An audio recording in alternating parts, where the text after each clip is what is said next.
ভাইজান, সিলেটের খাবারটা কেমন লাগছে আপনি একটু বলেন তো। একটা স্মৃতি আমরা রাখবো না আপনার। সিলেটের খাবার অসাধারণ। আমি ভাবতেও পারি না এত টেস্টি খাবার আপনারা খান। আল্লাহ শুকরিয়া আদায় করছি এবং সবচেয়ে ধন্যবাদ জানাই আমাদের শাহিন ভাই এবং তার পরিবার, ওহ মাশাআল্লাহ, চমৎকার রান্না। হ্যাঁ, হাতের তার ওয়াইফ এবং তার বাচ্চারা সবাই মিলে কষ্ট করছেন। আর শাহিন ভাই তিনি আমাদেরকে আপ্যায়ন করে এখানে করে দিলেন। শাহিনবাগ থেকে কিন্তু আসলে গরো ধন্যবাদ পাওয়ার সুযোগ বেশি। হ্যাঁ। এত মজা রান্না। আর আপনাদেরকে ধন্যবাদ যে আপনারা সব যাই দিছে সব খেয়ে শেষ করে ফেলছেন। আল্লাহু এজন্য আপনাদেরকে ধন্যবাদ যে আপনারা খেতে পারেন। এত মজার খাবার যদি আমরা খাই না তো গরো বেজার হবেন, বলবেন এই রান্না মানে মজা হয় নাই। সেই জন্য আমরা খুব খাচ্ছি। এটা আমাদের প্রিয় উস্তাদ শেখ মঞ্জুর বিন মোস্তফা সাহেব হুজুর, আপনার অভিমতটা? আলহামদুলিল্লাহ, খুব ভালো আয়োজন।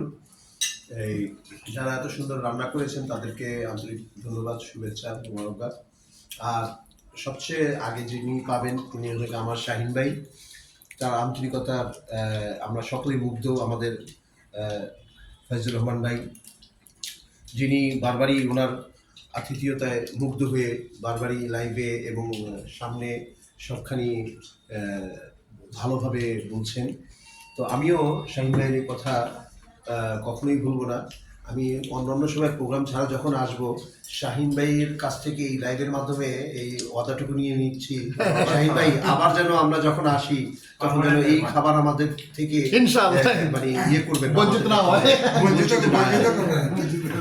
আচ্ছা, আমাদের এই ভাইজানের তো আর পরিচয় দেওয়া লাগে না। যারাই দেখবেন ওনাকে তো আর না চিনে, আর সারা বিশ্ব অর্থাৎ আমরা বাংলাদেশেরই গর্ব, যিনি বিভিন্ন একজন মিডিয়া ব্যক্তিত্ব, রাজনৈতিক ব্যক্তিত্ব এবং সকলের কাছে সুপরিচিত। সে কারণে জন্য সবসময় উনি অন্যায়ের প্রতিবাদে যার কণ্ঠকে কেউ দামিয়ে রাখতে পারে না, আমাদের সেই ডক্টর ফয়জুল হক স্যার। আপনাকেও আমাদের সিলেটের পক্ষ থেকে অশেষ অশেষ ধন্যবাদ। আমাদের মানুষের পক্ষ থেকে ধন্যবাদ। আপনাদের সিলেটবাসী এবং দেশবাসী সবাইকে ধন্যবাদ।